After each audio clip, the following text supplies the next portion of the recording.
Repair Clinic makes fixing things easy, with millions of replacement parts available on our website and the help you need to do the repair yourself. Since we encourage you to perform this repair safely, a warning icon will appear when you should use caution. Before you replace the oven sensor in your electric range, be sure to unplug the power cord or shut off the power supply.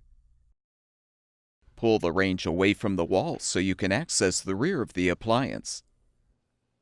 Using a Phillips head screwdriver, unthread the 3 screws to release the left side stop bracket.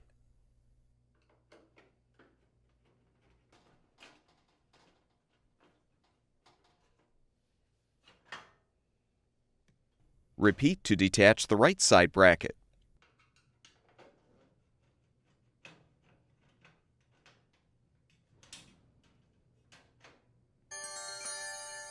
Now lift the upper rear access panel up, then tilt forward to remove. Depress the tab to disconnect the oven sensor wire connector. Unthread the sensor mounting screw and pull out the old sensor.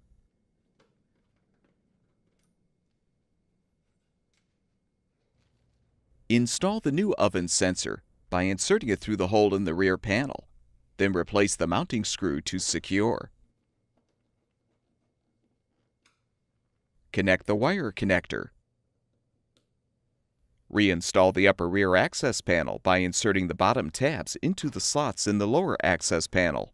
Then lift it up and hook it onto the upper tabs.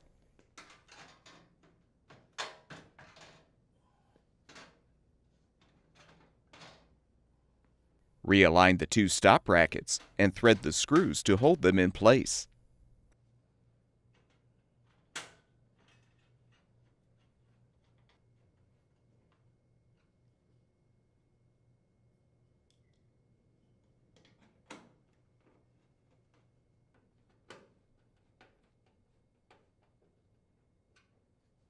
Plug the power cord back in or restore the power supply, and the electric range should be ready for use. At Repair Clinic, we make fixing things easy. Thank you for supporting the production of these videos by purchasing your parts from our website.